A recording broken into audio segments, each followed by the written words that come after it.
네. 저 한국일보 대경 기자인데요. 저 이어서 좀 질문이 이어지는 것 같긴 한데. 네, 괜찮습니다. 네, 그 민주개혁 선거대 연합을 구축하겠다 하셨는데 구체적인 구상과 향후 추진 방식에 대해서는 말씀을 안 해주셔서요. 특히 이제 비례연합을 공개적으로 제안하기도 했던 그 용해인 의원이 소속했던 그 새 진보 연합과도 합치시는지가 가장 궁금하고요. 향후 이제 당내 병립형 의견은 어떻게 설득해 나가실 건지, 뭐 의총을 추인하고 뭐 전당원 투표를 다시 절차를 밟는지도 좀 여쭤보고 싶습니다. 질문이 아주 깊이가 있고 또 양도 많아서 답을 드리기가 쉽지는 않습니다만 최선을 다해보겠습니다. 비례연합을 이제 민주당 주도로 창당하겠다라는 말씀은 이제 분명하게 드린 것이고, 그 문제는 이제 비례연합을 어떻게 실질적으로 추진할 것이냐 부분에 관련되어 있지 않습니까? 그렇다면 이제 바로 떠오르는 것이 지역구를 포함한 전체 선거 전반에 대해서는 어떤 협력 체계를 구축할 것이냐일 것입니다. 사실 정당 간에 거대 정당이든 소수 정당이든 정당 간에 협의를 하면서 이 하나의 선거에서 특정 부분만 합의하고 특정 부분은 제외한 채 갈등을 계속 유지하는 것도 바람직하지 않고 쉽지도 않습니다. 그렇다면 결국 지역구 문제를 포함해서 비례선거까지 선거에 관한 대연합을 할 수밖에 없다는 현실적인 판단이 들었습니다. 이거는 뭐 구체적으로 상대방과 협의를 하거나 또 당내에 뭐 의사결정을 거친 것은 아니지만 비례연합 문제가 이 문제와 무관할 수가 없기 때문에, 따로 떼어 생각할 수가 없기 때문에 이 문제를 한꺼번에 제가 제안드렸다는 말씀을 드립니다. 최근에 이제 시민사회 진영에서도 이번 총선의 엄중함을 공감하고 또 윤석열 정권의 정말 이 상상할 수 없는 퇴행과 역주행 폭주를 모든 진보 개혁 진영이 힘을 합쳐서 막고 새로운 희망을 만들어 가야 된다는 점을 공감하고 또 그를 추진하고 있는 것 같습니다.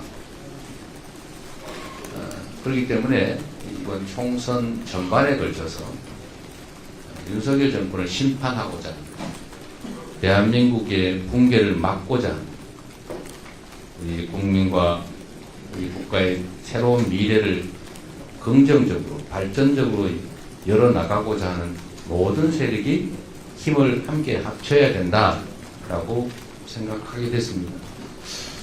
구체적인 추진 방식이나 또는 내용에 대해서는 저 혼자 생각하는 것도 무리가 있고, 또 제가 아무리 좋은 구상을 가진다고 한들 정치에는 상대가 있기 때문에 그 상대와 협의해서 정할 수밖에 없는 현실적 한계가 있어서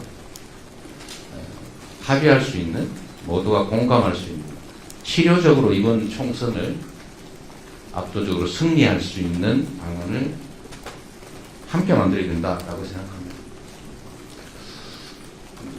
특정 정당과 합칠 거냐 이 문제는 약간 논리적으로는 상정하기 어려운 문제 같습니다. 예를 들면 이거는 사실 비정상적인 상황입니다. 저희가 준연동형을 선택한 이유는 실질적으로 표의 등가성을 확보하지 않아, 비례성을 강화하자, 또 우리 국민들의 정치적 의견의 다양성을 반영하자라고 해서 만든 것입니다. 그런데 지역구에서 일정한 지지율 이상의 의석을 확보했으면 비례에서는 지역구에 득표한 지지율만큼 획득하지 못한 정당이 배분하자는 게 이 제도인데, 어쩌면 표현이 적절한지는 모르겠습니다만 그야말로 까치밥으로 남겨놓은 감 한쪽까지 다 따먹겠다 이런 생각을 지금 집권 여당이 하고 있지 않습니까?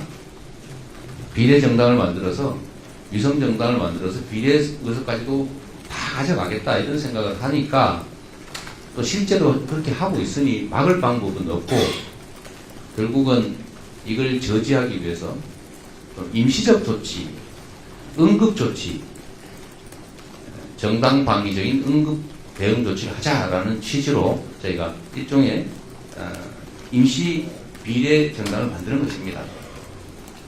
그런데 소수 정당들이 연합한 어떤 정당은 영속적인 정치 결사체인데 거기하고 선거를 위한 임시 플랫폼 정당을 합쳐버리면 어떻게 되겠습니까?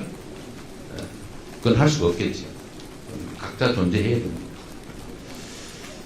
그리고 당내 의견 수렴 절차 문제는 아마도 진통이 있지 않겠습니까? 당이란 본질적으로 동일한 생각을 가진 집단이 아니고 다른 생각, 다양한 생각을 가진 정치적 의견을 가진 집합체입니다. 의견이 다르고 정치적 의사에 대한 갈등이 있는 건 본질적으로 피할 수도 없고 또 피해서도 안 되고 당연한 일입니다. 즐겁게 받아들여야 되는 것이죠. 특히 이렇게 이해관계가 첨예하고 의견이 다를 수밖에 없는 사안들에 대해서는 격렬한 논쟁이 벌어질 수밖에 없습니다. 그걸 마치 싸운다 이렇게 생각하면 되는 거죠. 더 나은 결과를 만들어내기 위한 합리적인 그리고 의욕적인 논쟁 과정이다 이렇게 봐줘야 합니다. 최고위원회에서 저희에게 이 문제에 대한 결정을 위임해 주셨습니다. 매우 중요한 문제니까 그렇기도 하고 또 한 가지는 이 결정에 따른 후폭풍 또는 책임이 너무나 막중할 것이기 때문에 결국 권한을 가진 최종 책임자가 결정하고 책임도 다 지는 것이 바람직합니다. 그렇기 때문에 제가 요청했습니다. 회의에서 이걸 논의해서 아무리 계산을 해봐도 뚜렷한 결론을 내기가 어렵다. 제도의 장단점과 현실적인 어려움이 똑같이 있기 때문에 그리고 예측되는 결과도 분명히 어느 쪽이 낫다라고 할 수 없기 때문에 제가 요청을 해서 제가 책임지겠다라고 말씀드린 것입니다.